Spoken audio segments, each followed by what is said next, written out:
How's it going, everybody? Trying to start a video, and he knows we're trying to start a video, and he decides to give 5 subs. This community built different, but also kind of a pain in the butt sometimes. Jokes aside, as you guys know, over the past few weeks, months, whatever it is, we've been trying to be more like self-reflective of just life in general, talking more openly about certain things, and I think that also applies towards the World Championship. We just wrapped up the RLCS 2021-2022 season. And I figured it'd be a good idea while it's still fresh on the mind to proactively, with everybody in chat as well as online, I put out a post. There was also a Reddit thread talking about the World Championship. We've been waiting, 2.5 years trying to decide and try to figure out, like, what is this going to look like? What's it going to be? How is the World Championship going to come to be a culmination of a celebration of the best in the world and this and that? So I figured it'd be good to take a step back and kind of not only showcase and appreciate what Psyonix has really accomplished in the past year, but also talk about how it could be better. Because again, at the end of the day, we're always trying to strive and be better. I've talked about how Rocket League is about to enter its golden years. I really do feel that Rocket League is about to enter the golden era where, like, we're going to start seeing certain things that really allow Rocket League to transcend that, like, tier 2 to tier 1, be considered in the conversation of one of the best esports in the world, talking about mainstream attention. Like, there's a lot of things I think that Rocket League has the potential to do, and a lot of that I think was based upon how well or how poorly the World Championship went. Proactively, chat, everybody who's watching this right now live, by a sure, like, number, 1 is good, 2 is bad. How would you guys say overall the World Championship went? 1 for good, 2 for bad. I think overall it went pretty damn good. I think the World Championship was actually pretty dope. I think there's a lot of cool things that we can take a step back on and talk, but overwhelmingly, I think people would agree that the World Championship was actually pretty sick, other than a couple of memers in chat. So what I'm gonna do is I'm gonna take a step back, kind of give my own thoughts and opinions about the World Championship, how I feel things went, and try to objectively look at what they've accomplished and provide some insight of all the details that go into it as someone who used to work at those events. And then I'm going to try to be a bit hypercritical about some of the things that could have been improved upon, some of the things that are nitpicky that not everybody's going to point out. And then the last thing we're going to do is we're going to look at the community. There's a lot of people that left replies on the post that I put out. There was also a Reddit thread about it as well. So I think we're going to take a look at some of those things, but primarily the World Championship. So for those that don't really remember, the World Championship was essentially 11 days of competition. There was a couple breaks in between for media days and all that kind of stuff, but you had 24 teams. 16 of them played in a wildcard stage. That was 4 days to weed out those teams and get them down to half. Those teams then had a day off, and then they joined 8 teams that were automatically qualified. That's how we got our top 16. They then played a double elimination bracket, cut those in half again, and then we got into a final day on Championship Sunday, which was 7 best of 7s, and then we got to crown a World Championship. So you're talking to find out the best of the best. There was 3 different formats: Swiss stage into double elimination into single elimination. I think it was accomplished pretty well. Not only are you paying respects to the other formats you did without the season, but I do think it was arguably probably the smartest way to make sure that the best teams progressed forward. Using multiple formats to weed out teams, you're giving multiple lives, you're doing a lot of different things, I think, that accomplish exactly what you want. Let's make sure the best teams progress forward. And there is a couple upsets. There is a couple things that, again, it comes down to a game 7, etc. But I think that is the beauty of competition. There is no guaranteed way that the best team is always going to make it through. Sometimes there's outside factors, mentalities. It's competition. And if we ran it all back again, if we redid everything, I think there would be completely different results. And that excites me. I think that's the best part. So I do feel that the format itself for the general public may have been a bit complicated to follow, but I do think that's just because this is a lot of people's first esport experience and aren't familiar with that. I do think there is going to be simplification again in the future. That's going to continue to happen. But overall, from my perspective as a viewer and as someone that is trying to make sure that the competition and everything remains competitively, like, integrative to the process of making sure that we have a successful esport with the best teams moving forward and all that kind of stuff, I think they did a pretty good job. Could it be better explained? Always. But I think for the most part, for, like, competition's sake, trying to make sure the best teams find themselves in the grand finals, I think I can comfortably say, hey, format did a pretty good job. I do also think when it comes to Rocket League, the last day, when you get into single elimination, fair game. Anybody in the top 8 could have won the whole thing. That's just the way Rocket League goes. It's super competitive. I'm a huge fan of it. So I think overall format, pretty well done. What about the venue?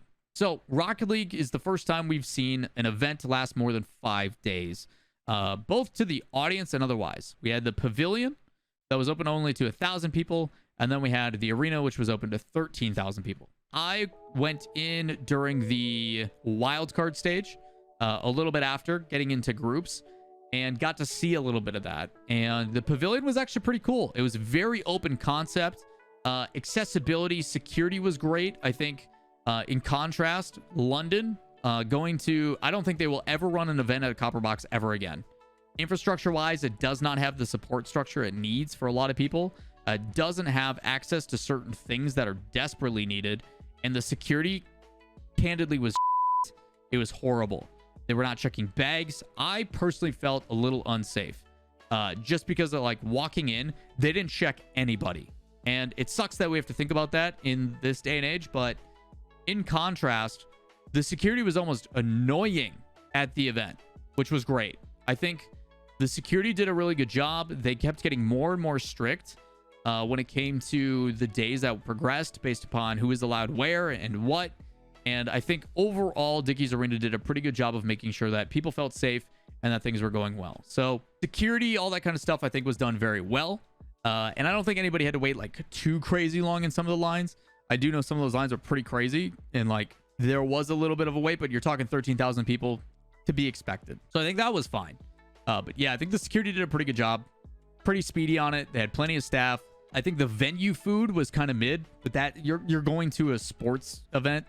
The food is usually pretty mid. I would say selection though is kind of here and there. I know a lot of people were asking for more options and healthier options. I will say that there was ticket re-entry. So I know some people were actually like tailgating. They would go and watch. They would then leave, eat food in the car and tailgate and then go back in. So ticket re-entry I think was pretty good. But I do know for a lot of people that the overall food selection, there wasn't anything too amazing. For those that were trying to be a little bit more health conscious, that's something that I think overall in the United States we're just trying to get better and better at. But candidly, you should just went to Taco Heads across the street. Their breakfast tacos were delicious. Their otherwise tacos were great. Their chips and queso was amazing. But again, I know that's not for everybody. So Taco Heads was delicious though. Just gonna put that out there. I will say though, yeah, trying to be more health conscious, all that kind of stuff. I think the food overall, again, it was very standard and very stereotypical like venue food. But the venue itself, Dickies Arena, I think is very deceptive. Nice arena. That screen for watching the games was incredible. If you were too close to the venue, or like if you had like front row, second row and stuff, seeing the screens doesn't really work all that great. And the ones that they had displayed on the floor, also not that great. So I will say that not every seat had great viewing angles, but if you were if you weren't in the first like 10 rows, the viewing experience was phenomenal. Those LEDs are gorgeous, and I think they made the experience pretty cool. Visually, for the casters and all that kind of stuff, I think production wise, what the show looked like, the opening ceremonies, all that kind of stuff, were pretty cool. I think production wise, they did a really good job. I will say the final ceremony was kind of the ending ceremony was pretty bad. I will say it just didn't feel all that great. And I don't think that had anything to do in particular with like production. It just didn't feel like Sunless gave the medals out. I don't know. It just didn't feel like it was special. And I don't know why, as one of the people that did stay and watch and applaud, but it just didn't feel anything too crazy. And I don't know why. Maybe that was just a feeling evoked. I had zero weight in who won or who lost. So yeah, I don't know. It just didn't feel as organic as it possibly could have been for what is arguably the biggest event in Rocket League history for the RLCS. So I don't know. That felt a little bit lackluster. I will say the external stuff, the additional content that was provided, the This is Sports Center parodies, the This is Rocket League is something I've personally been asking for 4 or 5 years. This is stuff all the RLCS casters back when I was involved in the early season presented that idea, so it was cool to see those. That went well. Rizzo retirement part 3 that capped that off was really funny. The additional stuff of like CJ retiring was done very well. It actually made me tear up and cry a little bit, so that was well received. So I think all the additional content, I have never ever had anything negative to say about the Monty brothers, the production side of that, the additional content that they shoot, Any of the fun extra things that they do, the trailers for videos and stuff, always fantastic. So the parent video, yeah, all that side content has always been top tier. It's always been amazing, and seeing them get more and more freedom with it to script and write and do their thing, all that stuff I think is well received. I will say I hope we get more of that in the middle of the season. We need to find a way to get that supplementary content in the middle of the season rather than just another 10 minutes of waiting. Yeah, the comm is actually a really nice guy, and then him like smacking like James Bond's popcorn on the ground, also awesome. So I think a lot of that stuff was done very, very well. The competition itself, I think, was pretty good.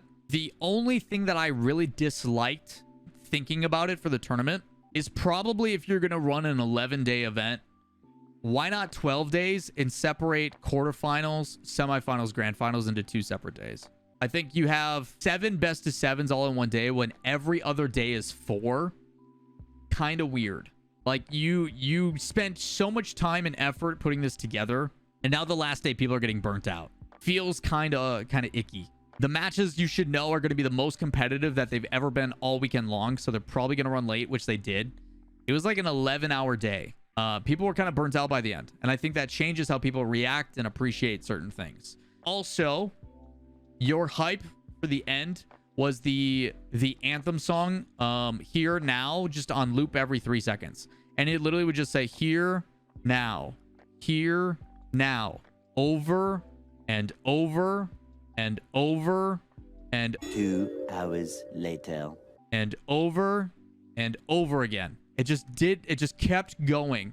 And I love the fact that they're using the creators in the space. You've got again, obviously Isaac/Turtle, who's former pro, now caster. You've got Athena, who's endemic to the scene as one of the bigger content creators. You've got Smile, who is Ruben, and those guys are absolutely amazing. And I love the concept, but it felt very confined, very constricted. Like there were certain guidelines they had to do, and I think Turtle had like a day to put that out. To my knowledge, Turtle got literally 24 hours to like make it happen, which is insane. So there was a lot of things that I think, although good ideas, it's more so making sure you take the ideas and crushing the ones that you have rather than trying to force and put everything in. The whole less is more kind of situation. So yeah, there's a lot of cool things that they attempted and tried to do to make this a grand event. And I think because they tried to do so much, some of the things fell a little bit short. And again, this is just me being hypercritical. Still think they're awesome, still think accomplished in a good way, but different things for that regard. But yeah, I think my biggest gripe is you're doing an 11-day event. You could have done 4 quarterfinals on one day and then the 2 semis and the grand finals on another day. I think you should have split those up. Speaking of splitting those things up, you ran 4 best of 7s, and then you ran 3v3 show matches after the show. Awesome. Great way. If people are just there for the competitive matches, awesome. If they want to stay extra to watch the 1v1s, no hindrance, no harm, no foul, doesn't interrupt the competition. Fantastic. On the other side, you ran 2 best of 7s, and then a freestyle show match, and then 2 more best of 7s. Not okay. I don't think secondary content should ever disrupt what you're trying to accomplish. This is the World Championship. It's $2.085 million. It is the biggest event you have ever ran ever. And a freestyle tournament in the middle of the actual RLCS matches? Why? It detracts from why the people are there. So I think the freestyle competition should have been secondary to the matches themselves. People are paying way too much money to come and attend, and now you're putting them at like a temporary. And I get you want to showcase the freestyle. It's a sponsorship thing. I understand you're trying to appease Ford to get like it's a pure advertisement, and I don't think you should ever take advertising money that detracts from the reason why people are there. It just makes people every upset. And they're not even able to freestyle the way that they're supposed to because they're using some car that's not a Dominus. So it's like yeah, $100,000 on the line or whatever it was, but do it at the end of the day, just like you did the 1v1s. I understand that Ford probably positioned that in a way. It's like, yo, we want the viewership and the retention rate. So if we put it in the middle, more people will be there. Do it at the end. Just do it at the end. You got, again, there's certain things that I think are more important, and that is one of them. So I think from the business side of things, that Ford probably positioned it in a way as like, hey, we want it in the middle of the tournament because then we get more viewership and more eyes on it and this and that. But hey, chat, anybody of you willing to go and buy a Ford Bronco now just because you watched that freestyle tournament or you saw a Ford Bronco in the stadium? Any of you more willing to go buy a Verizon phone and switch carriers because Verizon was there? Again, just saying. So there is other ways that I think esports in particular are very much so behind when it comes to sponsorships, as well as endemic and non-endemic sponsorships. And this is a learning lesson. There is more unique ways to integrate things as compared to the way they're being done now. And that is stuff that esports in particular, this isn't just Psyonix. This is stuff that esports in particular need to get better at. Ways that are more endemic, more interactive.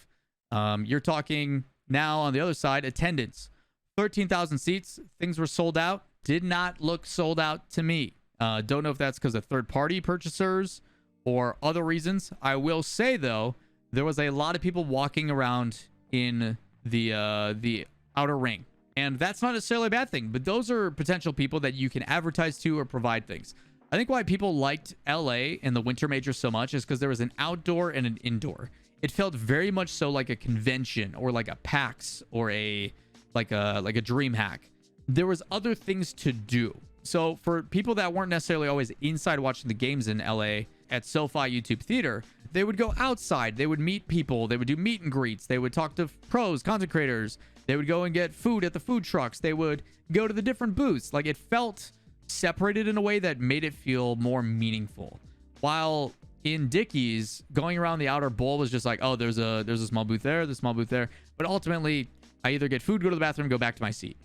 And certain things like that, I think, are things that can still be capitalized on. And I think that has a lot to do with the venue. But LA as a venue was perfection. It really was. YouTube Theater, both in and outdoor studio, you still had a set piece with the desk, but then you still had the games inside. And like, I think that is a really good thing to learn from on how to approach both the sponsorship side of things as well as how to prop up the like team booths and all that kind of stuff. There's a lot of cool things I think LA that they could have learned from. I just don't know if Dickies was accommodating or provided enough way to do that space wise. So stuff to consider in the future, just again being hypercritical. Texas was hot. Maybe we do a LAN next time in Texas in the winter, not in the summer. 110 degrees the whole time. Pretty hot. Obviously easier said than done. Venue wise, I think a lot of people going back to Dallas, going back to Texas was very good. A lot of people were desperately wanting that for the 2020 season, for season 9. Didn't get it. I know so many people that said the only reason I'm here is because I planned to go in the past and we came back. So I know a lot of people very happy about the location choice. I also think that Dickies Arena is significantly better than the other one that was supposed to be in season 9. So good choice on the venue. I think the venue overall was awesome. Visually was great. Security was good. A lot of really good things. But again, it could always be better. So yeah, the event itself overall for me, I think a little long. I think having only 4 matches a day really helped with that, because you wrapped up the matches by like 3-4 in the afternoon, and then you had all night to go do your thing. You show up at 10-11 again and you run it back. Love that. So that's why I think Championship Sunday feels the most off for me in particular. I think people are pretty low energy because you went from having like a 4 or 5 hour day to an 11-hour day, over double. Kind of hurts. So that was that side of things. But yeah, other than that, kind of going in circles. Production and everything else, pretty good. Overall, as you saw in chat, the spam of ones, everybody very happy with the World Championship. I think it was a really cool venue. Production, all that stuff. Casters was great. I will say the audio in the arena, you could not hear the casters. A lot of the time, you could not hear the casters. I love the fact that when you're in the arena, they bump up the bass and you can like feel the cars boosting and stuff. It's such a unique feeling, and you get the crowd environment with everybody cheering when it does happen. But I know a lot of people wish they could hear the casters more. I know that was a big issue. A lot of people I talked to were complaining because they could not hear what the casters were saying all that clearly. So the mixing and all that kind of stuff is a tricky thing, and I guess that's more of a doc on the production side of things. But being able to hear in arena the casters, which only happens ironically in esports. If you end up going to any other like sporting event, they don't broadcast the commentators in the arena. They just don't do it. So something unique to esports that maybe something they were playing with, I don't know. But if I go to like an NFL football game at Lambeau, I don't hear the casters. Thank goodness, because usually Joe Buck and Troy Aikman, I want to hear them anyway. But in esports events, you hear the casters in-house, which is something different. So maybe something that if they're trying to become more like traditional sports, which is what they've stated, it could be a conscious decision. So something to consider there. I don't know about the viewing experience online. Let's see what you guys have to say. I put out a post on socials, and let's see if you guys have some of the same general consensus. More orgs doing more events outside the venue would be great to see, more than just 2 orgs. However, I understand money is an issue. This one I think is more of a hopeful desire. What L4W or Shauna is alluding to, version 1 did like meet and greets, Space Station did some stuff, Sunless did a watch party. That is stuff that is above and beyond. I don't think that is anything to do with Psyonix, but I do think organizations are starting to understand with version 1 coming in and being like, check out these watch parties, check out this after party, check out this, check out that. We're going to fly a plane over the venue and have it say go V1 in the sky. Things like that are very extra and have nothing to do with Psyonix, but I do think it is a unique way to bring fans in and provide an experience for people. And I think you're going to only see more and more of that. In the past, it was only version 1. Now you're starting to see G2 do it a little bit in London. You're starting to see Space Station do it. It is getting better. So this is really cool for the experience of the fans. V1 did meetups at this Taco Head's place. They did a March to the Match concept where people like chanted and walked over. They did a concert with City of Sound. Like V1 built different. I'm not just saying that as someone who like does a lot of work for them and was at all those events, but candidly, V1 goes hard, dude. It is unbelievable. SSG's event was a poop show though. Felt so last minute. It happens. You live and you learn. Being in the crowd, I couldn't hear the casters of the death segments. Yep, that's pretty common. I'll be mad if the laid back pavilion days don't happen at every event in the future. Yeah, the pavilion days are really cool, where it was only like 1,000 seats sold. I think it was a cool way to like introduce, and I think they are going to start doing more like, if they start expanding upon how long. I mean, look at like Dota 2 at the International is a month long. League of Legends is a super long tournament for their World Championship. You buy tickets based upon what you can attend and afford, and some days are not going to be as intense as the others. Wildcard stuff is to be expected. 2 main criticisms: couldn't hear the casting at the venue. There was no clear schedule at all for things happening at booths, be it giveaways, signings, or anything. Yeah, that one's really tough. I think this is more so on the organizations. Psyonix is just there to provide the option to do a booth, but it is on the organizations to be more vocal about that through social medias and stuff. I'm curious if this person follows orgs or their favorite people on social media. But I will admit that orgs significantly could have been like, yo, meet and greets are at this time. We have this going on at the booth, all that kind of stuff. I think Moist booth was literally just a cardboard cutout of Charlie and nothing else. The event felt really catered towards the teams and VIPs, not the 10K plus fans. It may have felt that way, but I disagree. I can tell you right now, the VIP area was packed. There was a lot of non-VIPs in the VIP area. There was a lot of fans that managed to get in. And I think the fan situation, again, I personally can't say, but I feel like as a fan, there was a lot of cool things to do. And for watching the matches, it was no different than being VIP. I can tell you that right now. VIP was just a place where I was able to go and sit and breathe and drink some water. So I could be totally wrong on this because my perspective, but from the times that I watched the matches not in VIP, it felt the exact same. It felt very, very similar. So I could be wrong on that. In London, there was no fan experience. I got to meet loads of great people, but there was nothing officially organized. I think it should have been set out. Floor seating was notoriously a free for all, which caused a lot of contention and felt like if you weren't part of popular seating behind the casters, you're forgotten about as an audience member.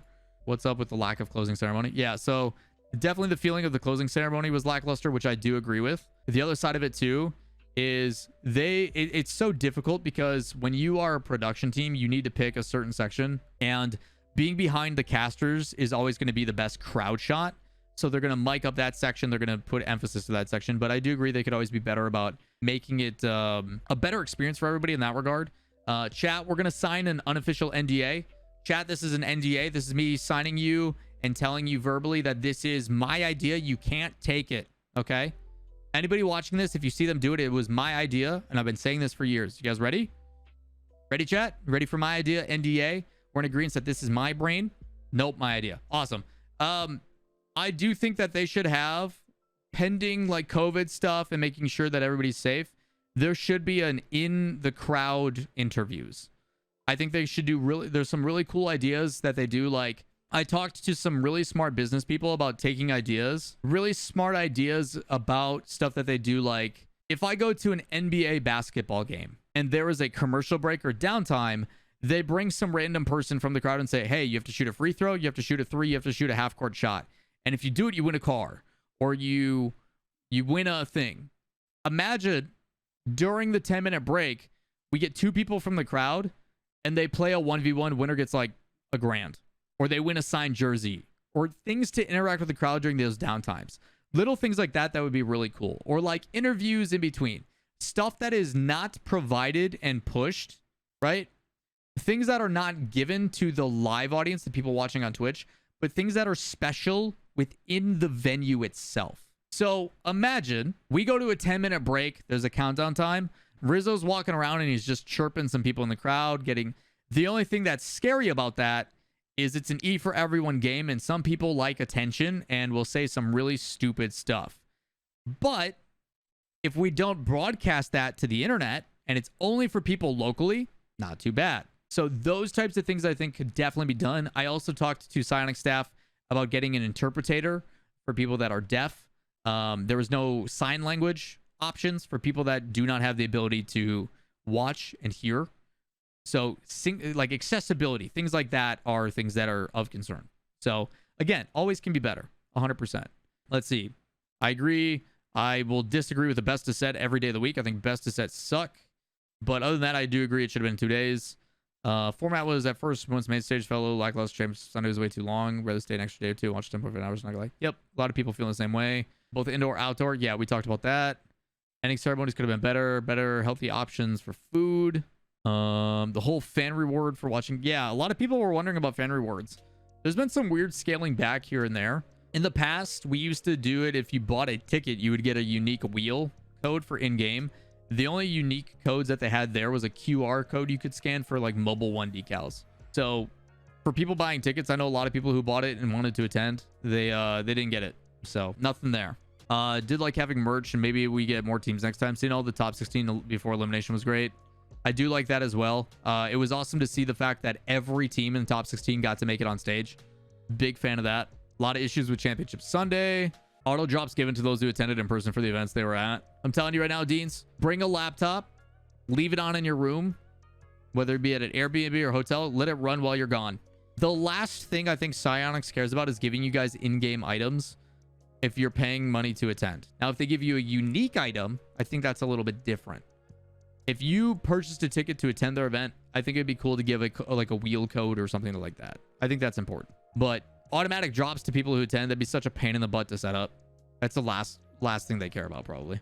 Don't like the idea of a 3-day pass, or just be able to buy a Sunday ticket and then have to buy a whole weekend. I mean, it's tough, dude. It's the World Championship. They want to make sure that if people are going to come, they're going for more than just that. But I do know that even though they had passes for extended periods of time, they also had day passes as well. So I think they should always do weekend passes first, and then they should open it up to individuals, which I don't know if they did or not. I could be wrong on that. I thought the venue's location wasn't the best. Outside of Taco, it's the next area for bars, restaurants, 20-minute walks to get in Texas heat. Yeah, it's tough too. Better merch. I agree. The merch was kind of iffy. During the winter major in LA, it was made by Bento, which is the production team that used to do the CRL stuff. I will say the merch this time around felt pretty lackluster. The quality of it wasn't that great. You're talking their bomber jacket and their windbreaker, their anoraks were like $90, and they did not feel good quality. It was pretty tough. I think the merch in LA was significantly better than anything else that we've seen. Like, it was pretty rough. The best merch was the free V1 shirt, high quality and looked amazing. There you go. I mean, arguably the best merch in life is free. So don't know why we didn't get any exclusive items. At the end of the day, this has been a fantastic season, but security at Copperbox, yep, talked about that. Organization with content creators and players when trying to get pictures and meetups. The lines are crazy long and no one controlling the lines. Yeah, I think official meet and greets and stuff is always something that they consider. They do press conferences. Maybe they should have an area for like certain creators, but then they've got to determine who makes the cut, who doesn't, signups, all that kind of stuff. It's tough. A lot of that is also on the creators. A lot of creators that are bigger, like John Sandman, had a meet and greet at a park. Things like that are separate. So if you're having issues with that, talk to the creators, message them, and see what they want to do. I too, candidly, I wanted to meet as many people as I could, and I still couldn't meet everybody. And I was like, my meet and greet was 30-40 minutes, and it went for 3 hours, like 2-3 hours, like 2.5-3 hours. It was insane. So wild stuff, absolutely wild stuff. Yeah, I do agree as well. Talking about like meet greets and stuff, I Like, I don't know if there was a like a description of where the booths were. I don't know if there was like a map of the venue being like, this is where people are located. Like, you would be walking down the hall and all of a sudden you go past the Furia booth and you're like, oh, cool. Either you would get to a corner and you're like, oh, here's another team, and like trying to remember that stuff. There was in an email. Never got one. Maybe there was from Dickies, but if it detailed whose booth was where, that'd be cool. So that's what we got. That there was also a Reddit thread. Music choices had an anthem, and I will support musical creators, but you can also overdo it. I agree, they overdid the anthem a little bit. Post-match interviews. When the match concluded, we had Orb conducting the post-match interviews. That's just a criticism. I don't agree with this. No fan interviews during the wildcard main event. We had a lot of spare time during matches. I don't get why Psyonix doesn't have someone to walk around the venue interviewing fans, or maybe some other content instead of just we got the moment. A lot of times there's, like I said, there's a risk of interviewing people that have never been on camera. Sometimes those interviews are super awkward. Sometimes they're terrible. Sometimes you get people who want attention and say some really bad stuff. Again, that was my solution of, if you do that for just in venue only, it provides more of a reason to attend. So certain things like that. You could also set up, like, I think a really cool idea, and I've presented this again, NDA, Psyonix, my idea. I know I've told you this. Put me in the crowd. Have me go sit with John Sandman or somebody, and let's do an interview. Pick community figures to sit in a crowd surrounded by fans cheering, hooping, and hollering, and let me do a one-on-one interview with a content creator. Things like that would go very well. That way it's controlled, but there's still a little bit of chaos and excitement. The fans get the chance to be on stream and broadcast, things like that. There's cool ways you can do this. Definitely cool ways you can do this. Very tough though with the production side of things though. Championship sounded too long. I agree. Skits and segments were great. 1v1 duels was cool. See if there's anything else.